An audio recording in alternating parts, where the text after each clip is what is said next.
Good evening विद्यार्थी मित्रांनो, आज आपल्याला इयत्ता 12वी कॉमर्स मधील अकाउंट विषयातील पहिलं प्रकरण introduction to partnership and partnership final account हे जे काही पहिलं प्रकरण आहे, पहिलं चॅप्टर आहे, त्याच्यातील काही महत्त्वाचे आपल्याला थेरी अभ्यास या ठिकाणी या व्हिडिओमध्ये पाहायचा आहे।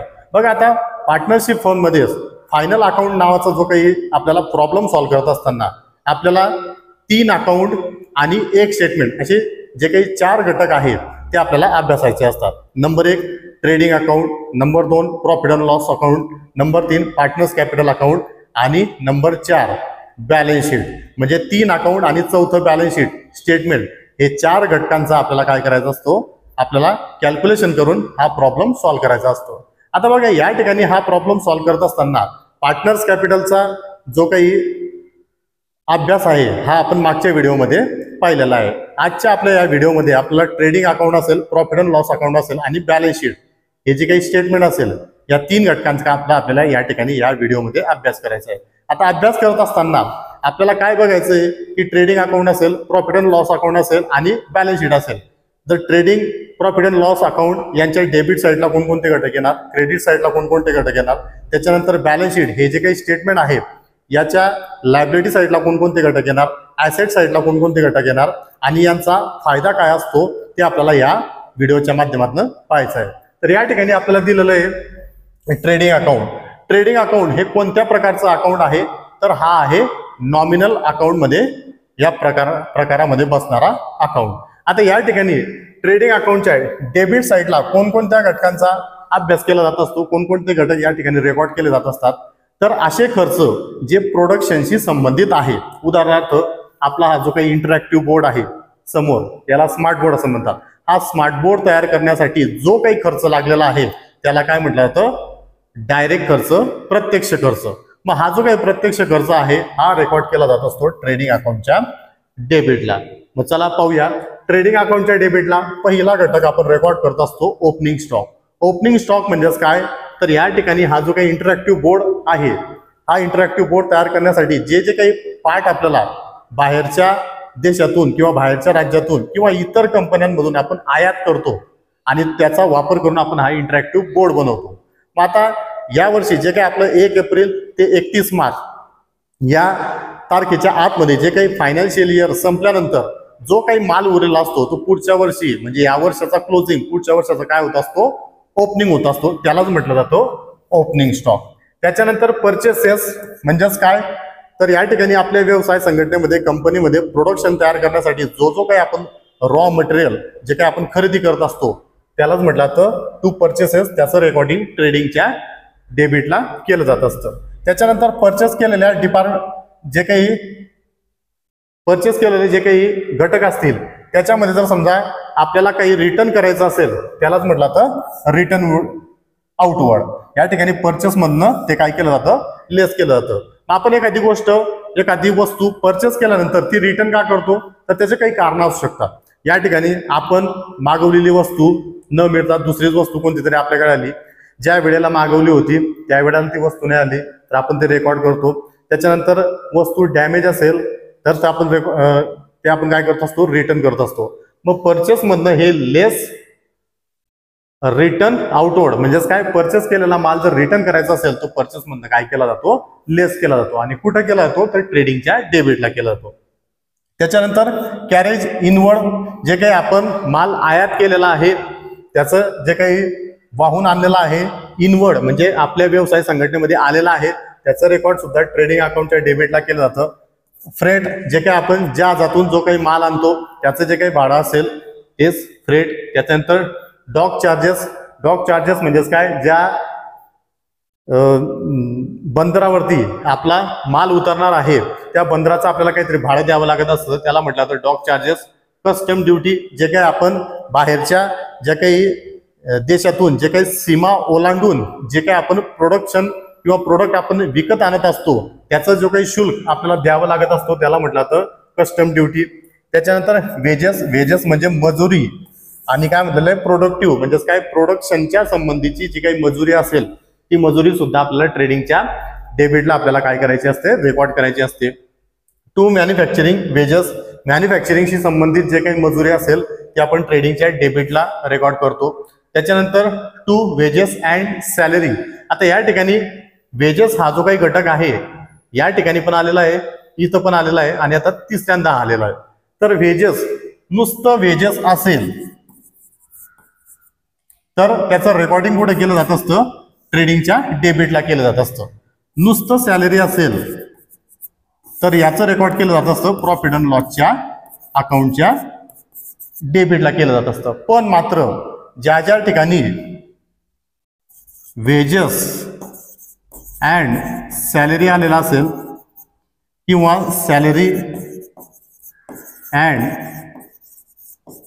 वेजेस आलेला असेल, अशा वेळी वेजेस मी तुम्हाला सांगितलं नुसतं वेजेस असेल ट्रेडिंगच्या डेबिटला, नुसतं सॅलरी असेल प्रॉफिट अँड लॉसच्या डेबिटला. पण मात्र या ठिकाणी काय आलेलं आहे, वेजेस अँड सॅलरी आलेलं आहे. बरोबर आहे. मग आता याचं रेकॉर्डिंग ट्रेडिंगच्या डेबिटला करायचं की प्रॉफिट अँड लॉसच्या डेबिटला करायचं हा प्रश्न उद्भवतो. ठीक आहे ना. पण मात्र या ठिकाणी पहिलं काय आलेलं आहे, वेजेस. या ठिकाणी पहिल्याचा मान घेऊन या ठिकाणी वेजेस पहिल्यांदा आलेलं आहे. मग वेजेस कुठे असतं, ट्रेडिंगच्या डेबिटला, म्हणून याचं रेकॉर्ड केलं जातं ट्रेडिंगच्या डेबिटला. त्याच्यानंतर पुढे जर समजा सॅलरी अँड वेजेस असेल, सुरुवातीला कोणता शब्द आलेला आहे, सॅलरी आलेला आहे आणि सॅलरी आपण कुठे रेकॉर्ड करतो तर प्रॉफिट अँड लॉसच्या डेबिटला. म्हणजे सॅलरी अँड वेजेस कुठं जाणार, प्रॉफिट अँड लॉसच्या डेबिटला जाणार. त्याच्यानंतर पुढे आपल्याला दिलेलं आहे इम्पोर्ट ड्युटी.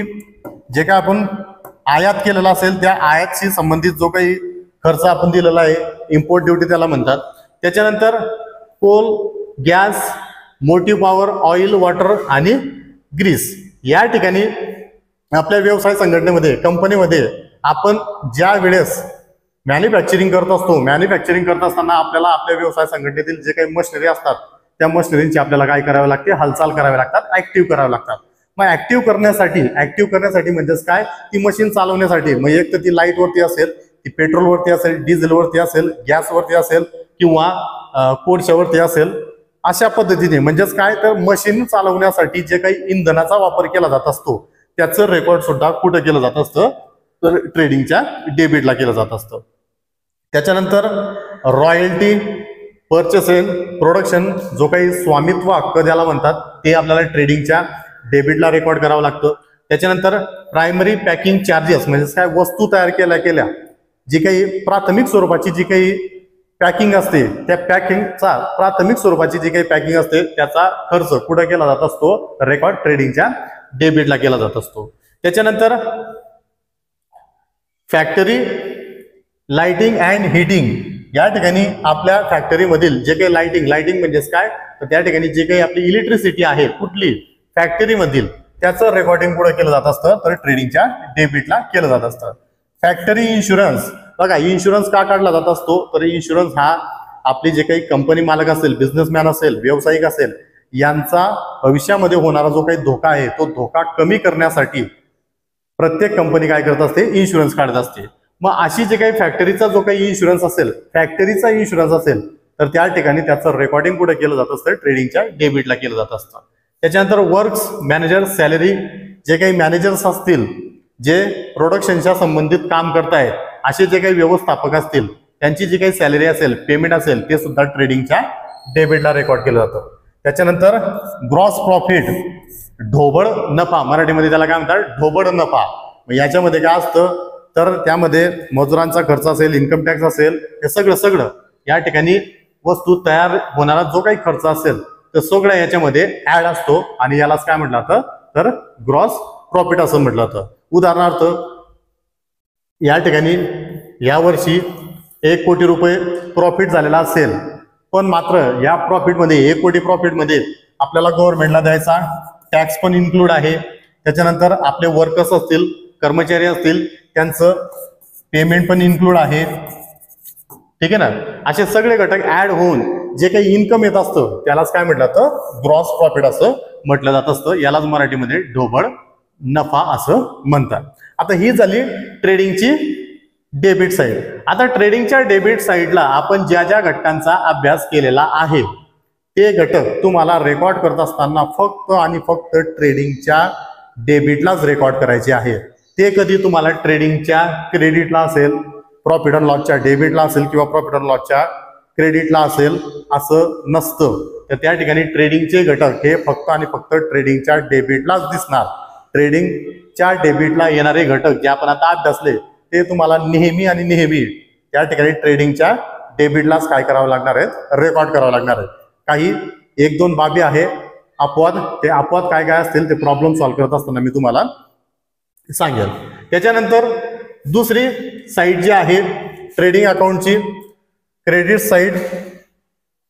या क्रेडिट साईडला कोणकोणत्या घटकांचं रेकॉर्डिंग केलं जात असतं. साध्या आणि सोप्या भाषेत सांगायचं झालं तर या ठिकाणी ट्रेडिंग अकाउंटला जे काही घटक आपल्या व्यवसाय संघटनेमधून जात असतील, आपल्या कंपनीमधून जात असतील, कोणतेही मार्गे जात असतील, त्याचं रेकॉर्डिंग कुठे केलं असतं, ट्रेडिंगच्या क्रेडिटला. उदाहरणार्थ बाय सेल्स, माल विकला गेला आपल्याकडनं, तो कुठे रेकॉर्ड होणार, ट्रेडिंगच्या क्रेडिटला. त्याच्यानंतर लेस रिटर्न इनवर्ड, आपण विकलेला माल परत आला, ठीक आहे ना, काही कारण असू शकतात. जसे आपण परचेसचे कारण बघितले त्याच पद्धतीने आपल्या सेलचे पण कारण असू शकतात. आपल्याला ऑर्डर कोणी दिली होती, कोणत्या XYZ वस्तूची, आपण तिला दिली ABC वस्तू. मग अशा कारणामुळे काय होत असतं, आपली वस्तू, आपल्याला विकलेला माल रिटर्न येत असतो. किंवा आपण ठरलेल्या वेळेमध्ये माल पाठवला नाही, विकला नाही, किंवा त्या समोरच्या व्यक्तीला पोहोचला नाही, अशा वेळेस आपला माल आपल्याला रिटर्न, विकलेला माल येऊ शकतो. असे जे काही कारण असतील, या कारणांनी आलेला माल तो कुठे रेकॉर्ड केला जात असतो, ट्रेडिंगच्या क्रेडिटला केला जात असतो. आणि सेल्स मधनं तो काय केला जात असतो, लेस केला जात असतो. त्याच्यानंतर by goods lost by fire. या ठिकाणी फायर म्हणजेच काय, आग. व्यवसाय संघटनेमध्ये, कंपनीमध्ये आपला जो काही माल होता, जो गोडाऊन मध्ये असेल किंवा कंपनीमध्ये असेल, शॉर्ट सर्किटमुळे म्हणा किंवा कोणत्या चुकीमुळे त्या ठिकाणी आग लागली आणि आगीमध्ये तो माल जळून राख झाला, ठीक आहे ना. आता नुकसान झालेलं आहे, आता तो राख झालेला आहे, समजा गेलेला आहे तो आपल्या व्यवसाय संघटनेतून, याचं रेकॉर्डिंग कुठे केलं जात असतं, ट्रेडिंगच्या क्रेडिटला केलं जात असतं. By goods loss by theft, माल चोरीला गेलाय आपल्याकडनं, ट्रेडिंगच्या क्रेडिटला. By goods distributed as free sample, free sample म्हणून आपण माल त्या ठिकाणी दिला. जसं की आंब्याच्या सीझनमध्ये आपण जर समजा बाजारामध्ये आंबे घ्यायला गेलो, तो विक्रेता जो असतो तो मार्केटिंग करत असताना काय करत असतो, आपल्याला आंब्याची काहीतरी टेस्ट देण्यासाठी आपल्याला काहीतरी भाग तो आपल्याला देत असतो. आणि तो फक्त आपल्याला देतो का, प्रत्येक ग्राहकाला तो देत असतो.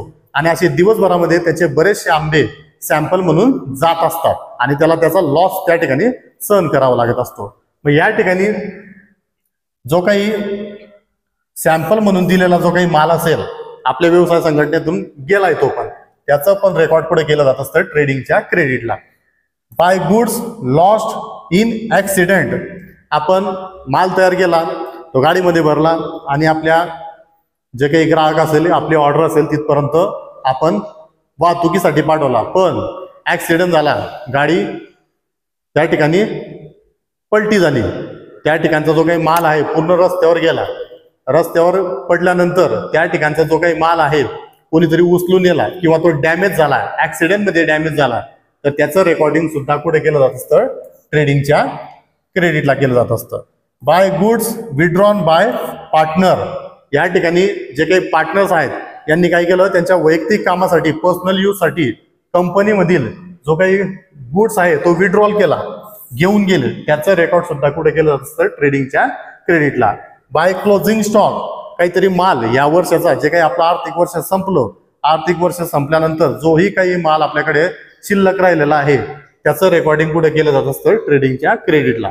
त्याच्यानंतर बाय ग्रॉस लॉस, आता या ठिकाणी प्रॉफिट पाहिलं होतं, जर फरक ट्रेडिंगच्या डेबिटला आला तर त्याला काय म्हटलं, तर प्रॉफिट. आता मात्र फरक कुठे आलेला आहे, ट्रेडिंगच्या क्रेडिटला, त्यालाच काय म्हटलं तर बाय ग्रॉस लॉस असं म्हटलं जात असतं. त्याच्यानंतर पुढे आपल्याला काही केसेस दिलेलं आहे. When the item wages and salary is given in which wages are appearing first, it should be transfer to trading account debit. मी तुम्हाला आधी सांगितलं, जे काही वेजेस अँड सॅलरी एकत्र आलेले असेल तर फर्स्ट नंबर जो आलेला असेल त्या वेजेसला, तर त्याला कुठं रेकॉर्ड करायचंय, ट्रेडिंगला रेकॉर्ड करायचंय. त्याच्यानंतर या ठिकाणी सॅलरी आणि वेजेस असेल तर त्याचं रेकॉर्डिंग कुठं करायचं आहे, प्रॉफिट अँड लॉसच्या डेबिटला करायचं आहे. हीच माहिती आपल्याला या ठिकाणी पाहायला मिळते. पुढचं अकाउंट आहे आपलं प्रॉफिट अँड लॉस अकाउंट. या ठिकाणी प्रॉफिट अँड लॉस अकाउंट, या ठिकाणी प्रॉफिट अँड लॉस अकाउंटच्या डेबिट साईडला जर बघितलं, एक साध्या आणि सोप्या भाषेत सांगायचं झालं तर डेबिट साईडला कोणकोणत्या घटकांचं या ठिकाणी आपल्याला रेकॉर्डिंग करायचं असतं, तर त्या ठिकाणी आपल्याला जे काही माल सेल करण्यासंबंधीचे जेही काही खर्च असतील सगळे खर्च, त्याच्यानंतर नुकसान असतील, खर्च नुकसान असेल, प्रॉफिट अँड लॉसच्या डेबिटला आपल्याला काय करावं लागत असतं, रेकॉर्ड करावं लागत असतं. उदाहरणार्थ सॅलरी, आपण पगार दिला, कर्मचाऱ्यांचा पगार दिला, आपला काय झाला, तो खर्च झाला, प्रॉफिट अँड लॉसच्या डेबिटला येणार. त्याच्यानंतर सॅलरी आणि वेजेस, याच्यावरती बरंच स्पष्टीकरण झालंय आपलं आता. त्याच्यानंतर रेंट अँड टॅक्सेस, रेंट दिलं, आपण काय दिलं, भाडं दिलं, ते जे काही भाडं असेल ते भाडं काय झालं, खर्च झाला आपला, एक्सपेन्सेस झाला, म्हणून त्याचं रेकॉर्डिंग सुद्धा प्रॉफिट अँड लॉसच्या डेबिटला केलं जात असतं. टू इन्शुरन्स, इन्शुरन्स काढला आपण, प्रीमियम भरतो, तो सुद्धा काय असतो, आपला एक्सपेन्सेस असतो. त्याच्यानंतर इलेक्ट्रिसिटी अँड लाइटिंग, जे काही आपल्या कंपनीमध्ये किंवा ऑफिसमध्ये आपण जे काही लाइटिंगचा वापर करत असतो, लाइटिंग म्हणजे काय, लाईटचा वापर करत असतो, इलेक्ट्रिसिटीचा वापर करत असतो, जसं घराचं आपलं लाईट बिल येत असतं त्या पद्धतीचं जे काही बिल असेल त्यालाच काय म्हटलं जातं, इलेक्ट्रिसिटी चार्जेस असं म्हटलं जातं. आणि याचं रेकॉर्ड सुद्धा आपल्याला प्रॉफिट अँड लॉसच्या डेबिटला करावं लागत असतं. त्याच्यानंतर टेलिफोन अँड पोस्टेज, टेलिफोन म्हणजेच काय, जे काही आपला फोन बिल असेल तो खर्च म्हणजे टेलिफोन, आणि पोस्टेज म्हणजेच काय, आपण काही पत्रव्यवहार करणार असेल तर तो पत्रव्यवहार ज्यावेळेस आपण कुरिअरच्या माध्यमातून करत असेल किंवा आपण इंडियन पोस्ट ऑफिसच्या माध्यमातून करत असेल तर तो जो काही खर्च असेल तो कुठं रेकॉर्ड केला जात असतो, तर तो पोस्टेजमध्ये केला जात असतो आणि ट्रेडिंग अकाउंटच्या डेबिटला केला जात असतो. प्रिंटिंग आणि स्टेशनरी, आपल्याला ऑफिसमध्ये लागणारे जे काही कागद असतील, वही, पेन असेल, जे काही आपली स्टेशनरी असेल त्या स्टेशनरी संबंधीचा हा खर्च आहे. त्याच्यानंतर ट्रॅव्हलिंग एक्सपेन्सेस ऑफ सेल्समन, माल विकत असताना आपल्याला जे काही माल सेल करत असताना आपल्याला जो काही ट्रॅव्हलिंगचा, वाहतुकीचा जो काही खर्च येईल तो सुद्धा आपल्याला प्रॉफिट अँड लॉसच्या डेबिटला आपल्याला केलं जात असतं. कारण त्याच्या नावातच आहे एक्सपेन्सेस, आणि मी तुम्हाला आधीच सांगितलं एक्सपेन्सेस, खर्च आणि नुकसान कुठं रेकॉर्ड केलं जात असतं, प्रॉफिट अँड लॉसच्या डेबिटला. त्याच्यानंतर डेप्रिशिएशन ऑन ऍसेट, डेप्रिशिएशन यालाच मराठीमध्ये काय म्हणतात, घसारा असं म्हणतात. घसारा म्हणजेच काय, तर वस्तू आपण विकत घेतल्यानंतर आपण त्याचा वापर करतो आणि त्याची किंमत कमी होत असते. उदाहरणार्थ आपण मोबाईल घेतला, आज आपण मोबाईल घेतला, त्या मोबाईलची किंमत असेल 10,000 रुपये, पण तोच मोबाईल जर समजा आपण 1 महिन्याने, 2 महिन्याने, 1 वर्षाने विक्रीला काढला तर त्याचे 10,000 आपल्याला मिळणार का, नाही मिळणार. त्याचे किती मिळणार आपल्याला, 8,000, 9,000 या पद्धतीचे. मग 2,000 किंवा 1,000 रुपये आपल्याला त्या ठिकाणी लॉस सहन करावा लागणार. तो लॉस आपल्याला का सहन करावा लागतं, तर आपण जो काही आपण मोबाईल घेतलेला आहे त्याचा वापर करत असताना ते वापर केल्याचं जे काही आपल्याला खर्च तो आपल्याला लेस करावा लागत असतो, त्यालाच म्हटलं जातं डेप्रिशिएशन. ऍसेट म्हणजे संपत्ती. त्याच्यानंतर लोडिंग चार्जेस, जे काही आपण मालवाहू गाड्यांमध्ये जो काही लोडिंग भरतो, आपण आपल्या जे काही वस्तूचं सेल करत असताना आपण काय करत असतो, ट्रकच्या माध्यमातून किंवा लॉरीच्या माध्यमातून आपण त्या ठिकाणी माल आपण एका ठिकाणाहून दुसऱ्या ठिकाणी पाठवतो. म्हणजे काही ट्रकचं जे काही वाहतूक भाडं आहे त्यालाच काय म्हटलं जातं, लोडिंग चार्जेस. त्याच्यानंतर ऑडिट फी, आपल्याला दरवर्षी जे काही आपल्या व्यवसाय संघटनेचं इन्कम टॅक्स असेल हे आपल्याला भरावं लागत असतं. मग ही इन्कम टॅक्स भरण्यासाठी आपल्याला आपली रिटर्न फाईल तयार करावी लागत असते, आणि जो काही ऑडिटर असेल, सीए असेल, त्याला ती फी द्यावी लागत असते. तो जो काही खर्च आहे तो ऑडिट फी म्हणून आपल्याला प्रॉफिट अँड लॉसच्या डेबिटला आपल्याला रेकॉर्ड करावा लागतो. त्याच्यानंतर पुढे दिलेलं आपल्याला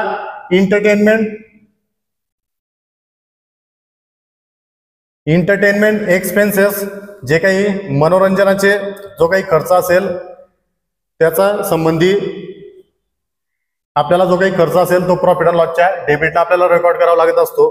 त्याच्यानंतर रिपेअर्स, रिन्युअल अँड मेंटेनन्स, या ठिकाणी काही मेंटेनन्स आपल्याला द्यायचं असेल, जसं की आपलं घराचं मेंटेनन्स असेल, कलर वगैरे द्यायचं असेल, काही आपण घरामधील जे काही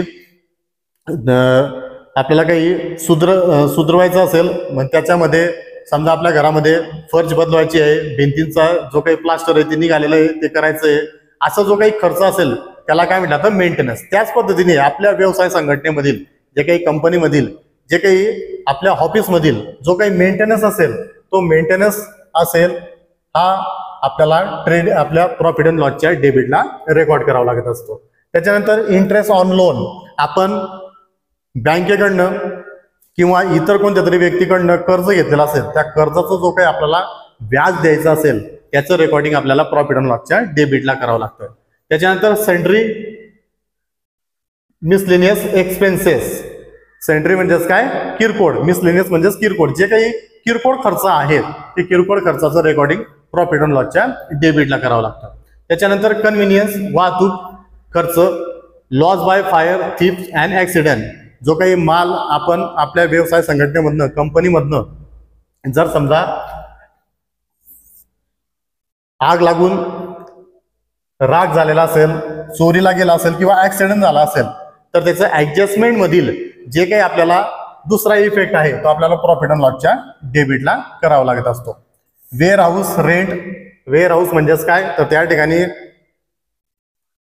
जे काही आपल्या कंपनीमध्ये तयार झालेल्या काही वस्तू आहे त्याच्या संरक्षित ठिकाणी ठेवणे त्यालाच गोडाऊन असं म्हणतात. ते वेअर हाऊसचा जो काही भाडा असेल, रेंट असेल ते द्यायचं असेल तर प्रॉफिट अँड लॉसच्या डेबिटला आपल्याला रेकॉर्ड करावं लागतं. त्याच्यानंतर टू पीएफ कॉन्ट्रिब्युशन, पीएफ म्हणजेच काय प्रॉव्हिडंट फंड कॉन्ट्रिब्युशन, याचं रेकॉर्डिंग सुद्धा आपल्याला प्रॉफिट अँड लॉसच्या डेबिटला करावं लागतं. त्याच्यानंतर to goods distributed as free sample, आता याचा पहिला इफेक्ट आपण सेल्सच्या क्रेडिटला बघितला, सेल्सच्या क्रेडिटला नाही, ट्रेडिंगच्या क्रेडिटला बघितला, पण मात्र त्याचा सेकंड इफेक्ट आपल्याला प्रॉफिट अँड लॉसच्या डेबिटला आपल्याला द्यावा लागत असतो. त्याच्यानंतर कमिशन अलाउ गिवन, आपण वस्तू विकत असताना आपण एखाद्या व्यक्तीला कमिशन दिलं तो सुद्धा आपला खर्च असतो. आपण काय केलंय, अलाउ केलंय, गिवन दिलेलं आहे, आपण दिलेला आहे त्या ठिकाणी आपला तो खर्च आहे प्रॉफिट अँड लॉसच्या डेबिटला आपल्याला रेकॉर्ड करावा लागेल. डिस्काउंट अलाउ, आपण डिस्काउंट दिला, आपण दिला समोरच्याला डिस्काउंट, तो सुद्धा काय आहे खर्च आहे, त्याचं रेकॉर्डिंग सुद्धा प्रॉफिट अँड लॉसच्या डेबिटला करावं लागतं. अलाउन्सेस ऍडव्हर्टाइजमेंट, काही आपण अलाउन्सेस केलेले आहे, काही परवानगी दिलेली आहे, त्याच्यानंतर ऍडव्हर्टाइजमेंट, आपल्या वस्तूचं ऍडव्हर्टाइजमेंट केलेलं आहे. कॅरेज आउटवर्ड, या ठिकाणी आपण आपला माल विक्रीसाठी पाठवलेला आहे. त्याच्यानंतर सेल्स चार्जर्स, जे काही आपण माल विक्रीसाठी जे काही खर्च आहे ते आपण पेड केलेले असतील, हे सगळेचे सगळे खर्च पुढे रेकॉर्ड केले जात असतात प्रॉफिट अँड लॉसच्या डेबिटला. त्याच्यानंतर बॅड डेब्ट्स, बॅड डेब्ट्स म्हणजेच काय तर त्या ठिकाणी आपण उधारीने माल विकला होता, पण त्याची उधारी वसूलच झाली नाही आणि वसूलच होणार नाही, म्हणजेच काय पैसे बुडाले, कधी वसूल होणार नाही, त्यालाच काय म्हटलं तर बॅड डेब्ट्स. मग असे जे काही बुडीत जे काही रक्कम असेल त्याचं रेकॉर्डिंग आपल्याला प्रॉफिट अँड लॉसच्या डेबिटला करावं लागतं. त्याच्यानंतर एक्सपोर्ट ड्युटी, माल तयार झालेला आहे तो आपल्याला विक्रीसाठी पाठवायचा आहे, एक्सपोर्ट करायचा आहे, दुसऱ्या देशामध्ये तयार करायचं आहे, त्याची जे काही शुल्क असेल, सीमा शुल्क असेल ते आपल्याला या ठिकाणी रेकॉर्ड करावं लागत असतं प्रॉफिट अँड लॉसच्या डेबिटला. बघा या ठिकाणी इम्पोर्ट ड्युटी, आयात खर्च जो काही असेल तो कुठं करायचा असतो आपल्याला, ड्युटी जो काही शुल्क आपल्याला द्यायचा असेल, आयात शुल्क आपल्याला जर द्यायचं असेल तर तो ट्रेडिंगच्या डेबिटला रेकॉर्ड करतात. पण या ठिकाणी इम्पोर्ट ड्युटी आलेली आहे, इम्पोर्ट ड्युटी आपण निर्यात करतोय, निर्यात शुल्क जो असेल तो आपल्याला कुठं रेकॉर्ड करायचा असतो प्रॉफिट अँड लॉसच्या डेबिटला. त्याच्यानंतर टॅक्सेस, टॅक्स पेड करायचे आपल्याला, वेगवेगळ्या प्रकारचे टॅक्सेस असतात गव्हर्नमेंटचे, जसं की जीएसटी असेल, आयकर असेल, असे जे काही टॅक्सेस असतील ते टॅक्सेस पेड करण्यासाठी आपल्याला जो काही टॅक्स पेड केलेला असेल त्याचा सुद्धा रेकॉर्ड आपल्याला प्रॉफिट अँड लॉसच्या डेबिटला करावा लागतो. जनरल एक्सपेन्सेस असेल, ट्रेड एक्सपेन्सेस असतील, लिगल चार्जेस असतील, त्याच्यानंतर प्रोफेशनल चार्जेस असतील, हे सगळे जे काही चार्जेस आणि एक्सपेन्सेस आहे हे सुद्धा आपल्याला प्रॉफिट अँड लॉसच्या डेबिटला रेकॉर्ड करावं लागतात. त्याच्यानंतर टू बँक चार्जेस, आता बँक चार्जेस म्हणजेच काय, पैसे ट्रान्सफर करण्यासाठी लागणारी जी काही फी असेल, मोबाईलवरती SMS येणारी फी, जी आपली जे काही सर्व्हिस आपल्याला बँक देते त्याचा जो काही चार्जेस असेल, त्याच्यानंतर बँक आपल्याला ऑनलाईन ज्या काही सेवा देत असते, आपल्याला कॅश बुकची सेवा देत असते. मग अशा विविध सेवा देण्यासाठी बँक काय करत असते, आपल्याकडनं पैशा स्वरूपामध्ये चार्ज वसूल करत असते. हे सगळे चार्जेस प्रॉफिट अँड लॉसच्या डेबिटला आपल्याला रेकॉर्ड करावे लागत असतात. त्याच्यानंतर पुढे आपल्याला दिलेलं आहे सॉलिसिटर फीज. जे काय आपल्याला कायदेविषयक सल्ला घ्यायचा असेल एखाद्या वकिलाकडनं किंवा कायदे पंडितकडनं, तर तो जो काही खर्च आहे, सल्ला घेण्याचा जो काही खर्च आहे, तो आपल्याला प्रॉफिट अँड लॉसच्या डेबिटला रेकॉर्ड करावा लागत असतो. सेकंडरी पॅकिंग चार्जेस म्हणजे माल तयार झाल्यानंतर जे काही प्राथमिक स्वरूपाची जे काही पॅकिंग केली जात असते त्याचं रेकॉर्ड पुढे केलं जात असतं ट्रेडिंगच्या डेबिटला. पण पूर्ण बॉक्समध्ये व्यवस्थित पद्धतीने आयात करण्यासाठी, आपण वाहतूक करण्यासाठी जो काय आपण माल पॅक करत असतो त्यालाच काय म्हटलं तर सेकंडरी पॅकिंग चार्जेस. मग हा जो काही सेकंडरी पॅकिंग चार्जेस आहे हा सुद्धा खर्च आपल्याला प्रॉफिट अँड लॉसच्या डेबिटला आपल्याला रेकॉर्ड करावा लागतो. त्याच्यानंतर to loss on sale of fix asset. या ठिकाणी फिक्स ॲसेट विकली. फिक्स ॲसेट म्हणजेच काय, आपल्या व्यवसाय संघटनेमधील एखादी मशिनरी असेल ती आता बंद पडलेली आहे, त्याचा आता कुठेही वापर होत नाही, आपण ती भंगारमध्ये विकली. मग ती मशिनरी असेल समजा 1 लाखाची, आता ती 1 लाखाला तर विकली जाणार नाही, बरोबर आहे ना. पण मात्र त्याचा घसारा काढून जर समजा ती 20,000मध्ये विकायला पाहिजे होती घसारा काढून, पण मात्र ती विकली गेलेली आहे फक्त 10,000 रुपयाला. मग या ठिकाणी 1 लाख रुपयाची नवीन मशिनरी आपण घेतली होती, आज मात्र त्याचा कचऱ्याचा भाव जो आहे 20,000 रुपये आहे, पण मात्र ती फक्त 10,000 रुपयाला विकली गेली. मग 10,000 काय झाला, आपल्याला लॉस झाला. 10,000 काय झाला या ठिकाणी लॉस झाला. मग हा जो काही लॉस असेल 10,000चा, हा आपल्याला कुठे रेकॉर्ड केला जात असतो, प्रॉफिट अँड लॉसच्या डेबिटला.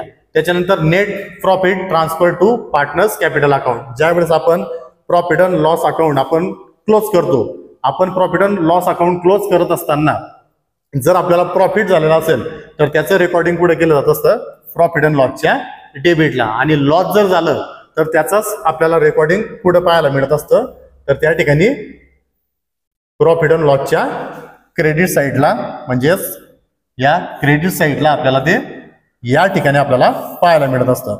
प्रॉफिट असेल तर प्रॉफिट अँड लॉसच्या डेबिटला, लॉस असेल तर प्रॉफिट अँड लॉसच्या क्रेडिटला. आता या ठिकाणी प्रॉफिट अँड लॉसची डेबिट साईड आपण समजून घेतली. आता क्रेडिट साईडचा आपल्याला अभ्यास करायचा आहे. आता क्रेडिट साईडला कोणकोणत्या घटकांचा समावेश होत असतो. पहिलंच प्रॉफिट अँड लॉसच्या क्रेडिटला बाय ग्रॉस प्रॉफिट, ट्रेडिंगच्या डेबिटला जो काही प्रॉफिट आलेला असेल तो प्रॉफिट पुढे रेकॉर्ड केला जातो, ट्रान्सफर होत असतो प्रॉफिट अँड लॉसच्या क्रेडिटला. त्याच्यानंतर कमिशन रिसिव्ह. बघा, कमिशन अलाऊ, आपण अलाऊ केलं, आपण दिलं तर तो काय असतो, आपला लॉस असतो, प्रॉफिट अँड लॉसच्या डेबिटला रेकॉर्ड केला जात असतो. पण मात्र या ठिकाणी काय आहे, रिसिव्ह, कमिशन मिळालं आहे, आपला फायदा आहे, आणि नफा फायदा पुढे रेकॉर्ड केला जात असतो, तर तो केला जात असतो प्रॉफिट अँड लॉसच्या क्रेडिटला. काय, नफा आणि फायदा. त्याच्यानंतर डिस्काउंट रिसिव्ह, डिस्काउंट मिळाला, फायदा झाला आपला. इंटरेस्ट रिसिव्ह, आपल्याला व्याज मिळालं, फायदा झाला. त्याच्यानंतर डिव्हिडंड रिसिव्ह, आपण शेअर घेतलेले होते, त्या शेअरवरती आपल्याला लाभांश मिळाला, डिव्हिडंड मिळाला, तो आपला काय झाला, फायदा झाला. फायदा झाला म्हणून प्रॉफिट अँड लॉसच्या क्रेडिटला त्याचं रेकॉर्डिंग केलं. रेंट रिसिव्ह, भाडे मिळालं. रिसिव्ह, रिसिव्ह शब्द आला म्हणजेच काय असतो, आपला फायदा असतो. रिसिव्ह शब्द आला म्हणजेच काय, फायदा. मग काय, रेंट मिळालं, पैसे मिळाले, आपल्याला भाड्याचे पैसे मिळालेले आहेत, फायदा आहे आपला. प्रॉफिट अँड लॉसच्या क्रेडिटला आपण रेकॉर्ड करणार. Bye sundry miscellaneous receipt, receipt म्हणजेच मिळणे, ठीक आहे ना. आपल्याला पैसे मिळाले, काहीतरी किरकोळ आपल्याला इन्कम मिळालेला आहे, हे सुद्धा आपण रेकॉर्ड करतो कुठं, प्रॉफिट अँड लॉसच्या क्रेडिटला. Profit on sale of asset. बघा, आता या ठिकाणी मगाशी मी जे उदाहरण दिलं होतं, की काय उदाहरण दिलं होतं, 1 लाख रुपयाची मशीन असेल, त्याची मार्केट व्हॅल्यू आता सध्या काय आहे, 20,000. ती कितीला विकली होती आपण, 10,000 रुपयाला. 10,000 रुपये काय झाला होता, लॉस झाला होता. त्याचं रेकॉर्डिंग पुढे केलं आपण, तर ते केलेलं आपण trading account, profit and loss अकाउंटच्या डेबिटला. कुठे केलंय, या ठिकाणी. लॉस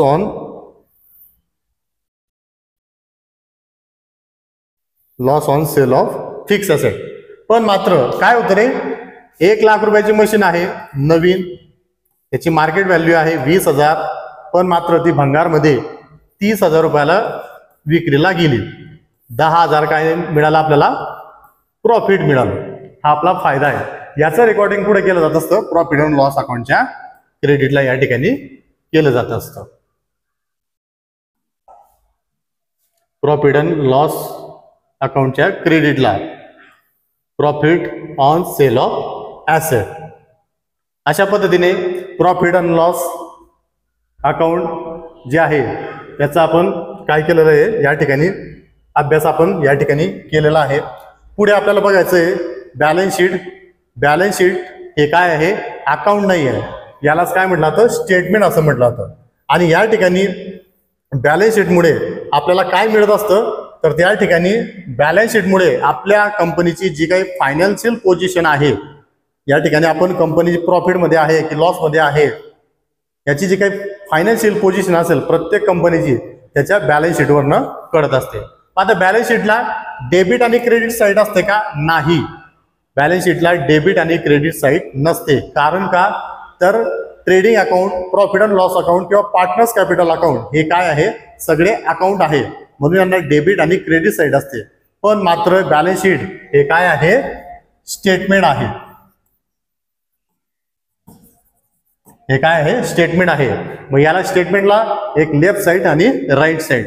लेफ्ट साईडला लायबिलिटी, कंपनीवरती असलेलं जे काही कर्ज असेल आणि कॅपिटल असेल, म्हणजे लोकांना द्यायचे आहे किंवा आपण गुंतवलेले कॅपिटल असेल, याचं रेकॉर्ड पुढे केलं जात असतं बॅलन्स शीटच्या आपल्या लायबिलिटीला केलं जात असतं.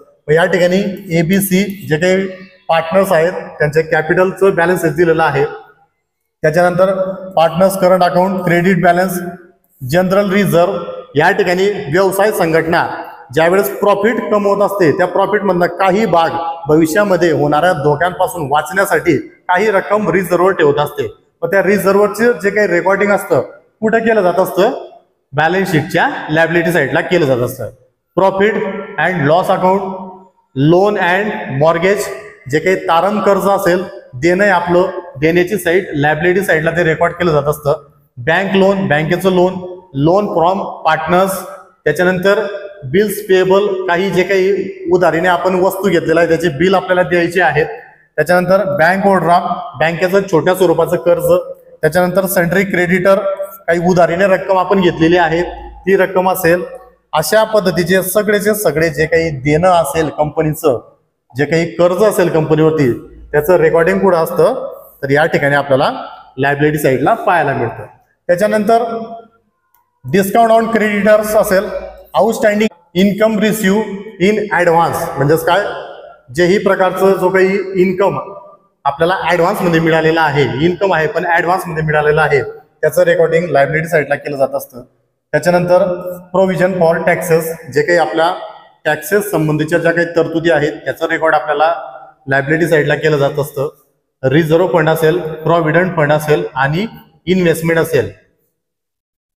कुठली इन्व्हेस्टमेंट, प्रॉव्हिडंट फंड मधील जे काही इन्व्हेस्टमेंट असेल याचं सगळं रेकॉर्ड पुढे केलं जात असतं तर लायबिलिटी साईडला. मग लायबिलिटी साईडला कोणकोणते घटक येत असतात, कंपनीचं देणं प्लस कंपनीची जी काही कॅपिटल असेल ते सगळं आपल्याला या ठिकाणी लायबिलिटी साईडला पाहायला मिळतं. त्याच्यानंतर पुढे ऍसेट. ऍसेट म्हणजेच काय, तर त्या ठिकाणी संपत्ती, जी काही आपल्या व्यवसाय संघटनेची संपत्ती आहे. मग कोणकोणती, गुडविल, ज्याला मराठीमध्ये नावलौकिक असं म्हणतात. त्याच्यानंतर कंपनीची लँड अँड बिल्डिंग असेल, प्लांट अँड मशिनरी असेल, फर्निचर अँड फिक्चर असेल. फिक्चर म्हणजेच काय, अशी ऍसेट की काय केली आहे, जागेवर फिक्स केलेली आहे. उदाहरणार्थ घरामध्ये बसवलेला AC असेल, त्याचं काम झालं, आपण त्याला भिंतीमध्ये काढून लगेच खाली ठेवत नाही, तो काय आहे तिथंच फिक्स आहे.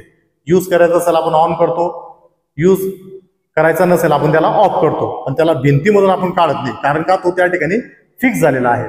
मग अशी जी काही फिक्स केलेली जी काही ऍसेट आहे त्यालाच काय म्हटलं जातं, फिक्चर असं म्हटलं जातं. त्याच्यानंतर इक्विपमेंट, साहित्य असतील. त्याच्यानंतर डिलिव्हरी मोटर व्हॅन असेल. त्याच्यानंतर lease hold, free hold, premises म्हणजेच काय, लीज होल्ड म्हणजेच काय, भाडे तत्वावरती दीर्घ काळासाठी, बघा 99 वर्ष, 20 वर्ष, 50 वर्ष अशा करारावरती ज्या काही जमिनी किंवा इमारती किंवा घर काही प्रॉपर्टी आपण आपल्या व्यवसाय संघटनेसाठी वापरण्यासाठी घेत असतो त्यालाच काय म्हटलं तर लीज होल्ड किंवा फ्री होल्ड प्रिमायसेस असं म्हणतात. त्याच्यानंतर पेटंट असेल. लूज टूल म्हणजे काय, आपल्या व्यवसाय संघटनेतील कंपनीमधील ज्या काही मशिनरी आहेत त्या खराब झाल्यानंतर त्याला ओपन करावं लागत असतं. मग त्या ओपनिंगसाठी जे काही आपल्याला साहित्य लागत असतं, मग पकड असेल, त्याच्यानंतर पाना असेल, असे जे काही घटक असतील त्यालाच म्हटलं जातं लूज टूल. त्याच्यानंतर इन्व्हेस्टमेंट, या ठिकाणी गुंतवणूक ही सुद्धा काय असते, आपली प्रॉपर्टी असते आणि त्याचं रेकॉर्डिंग सुद्धा कुठे केलं जात असतं, ऍसेट साईडला केलं जात असतं. Store and spare part. त्याच्यानंतर प्रीपेड एक्सपेन्सेस. प्रीपेड म्हणजेच काय, ऍडव्हान्स, आगाऊ केलेले खर्च, त्याचं रेकॉर्डिंग सुद्धा कुठे केलं जात असतं, ऍसेट साईडला केलं जात असतं. Outstanding income. आउटस्टँडिंग म्हणजेच काय, यायचं बाकी आहे, बाकी असले काय, इन्कम यायचं बाकी आहे, याचं रेकॉर्डिंग सुद्धा ऍसेट साईडला केलं जात असतं. Loan and advance. आपण एखाद्या व्यक्तीला ऍडव्हान्स दिलेला असेल, भविष्यात तो आपण त्याच्याकडनं वसूल करू, आपण तो मिळवू, म्हणजेच काय झालं, ते आपल्याला इन्कम झालं, ऍसेट साईडला याचं रेकॉर्डिंग करतात.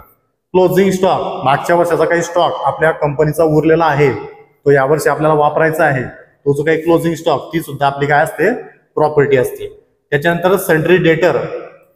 काही किरकोळ आपले येणे आहेत, लोकांना आपण उधारीने माल विकलेला आहे, तो उधारीने येणारा जो काही माल आहे त्यालाच काय म्हटलं जातं, सन्ड्री डेटर असं म्हटलं जात असतं. त्याच्यानंतर इन्शुरन्स क्लेम रिसिवेबल. आपले जे काही कंपनीमधील जो काही माल आहे जळून राख झाल्यानंतर आपला इन्शुरन्स पास झाला, त्याचे पैसे आता मिळाले नाही पण भविष्यामध्ये आपल्याला मिळणार आहेत, ते सुद्धा आपली काय झाली, प्रॉपर्टी झाली, ऍसेट साईडला त्याचं रेकॉर्डिंग करतात. Bill receivable. असे बिल जे आपण लेखी स्वरूपामध्ये ग्राहकांना आपण उधारीने लेखी स्वरूपामध्ये विकलेले आहेत, ते बिलचे आपल्याला पैसे मिळणार आहेत, ते बिलचं रेकॉर्डिंग सुद्धा कुठे केलं जात असतं, ऍसेट साईडला केलं जात असतं. कॅश इन हँड म्हणजे सध्या आपल्या कंपनीच्या गल्ल्यामध्ये किती पैसे आहेत त्याला म्हटलं जातं cash in hand. Cash at bank म्हणजेच आपल्या व्यवसाय संघटनेचा जो काही बँक बॅलन्स असेल. त्याच्यानंतर पुढे आहे पार्टनर्स करंट अकाउंट. अशा पद्धतीने आपल्याला trading account, profit and loss account आणि बॅलन्स शीट याच्यामध्ये कोणकोणते घटक येतात हे आपण या व्हिडिओच्या माध्यमातून पाहिलेलं आहे. आता या ठिकाणी पुढे ऍडजस्टमेंट असतील, त्या ऍडजस्टमेंटचे दोन इफेक्ट, त्याच्यानंतर काही हिडन ऍडजस्टमेंट असतील. मग आता या ठिकाणी ऍडजस्टमेंट काय, हिडन ऍडजस्टमेंट काय आहे ते आपण व्हिडिओच्या माध्यमातून नाही तर प्रत्यक्ष ज्यावेळेस प्रॉब्लेम सॉल्व्ह करणार, ज्या वेळेस आपण प्रॉब्लेम सॉल्व्ह करणार त्या प्रॉब्लेम मध्ये ज्या ऍडजस्टमेंट येणार त्या मी तुम्हाला एक्सप्लेन करून देणार. त्याच्यानंतर पुढे आपल्याला काय दिलेलं आहे, इम्पॉर्टंट पॉईंट दिलेले आहेत, म्हणजे आपल्याला प्रॉब्लेम सॉल्व्ह करत असताना कोणकोणते पॉईंटचा वापर आहे ते या ठिकाणी आपल्याला पाहायला मिळतं. या ठिकाणी आजच्या व्हिडिओमध्ये इथंच थांबूया. या व्हिडिओमध्ये एखादा घटक तुम्हाला समजला नसेल तर तुम्ही व्हिडिओच्या खाली त्या ठिकाणी कमेंट करायची आणि व्हिडिओ आवडला असेल तर त्याला लाईक आणि शेअर करायचं. थँक्यू.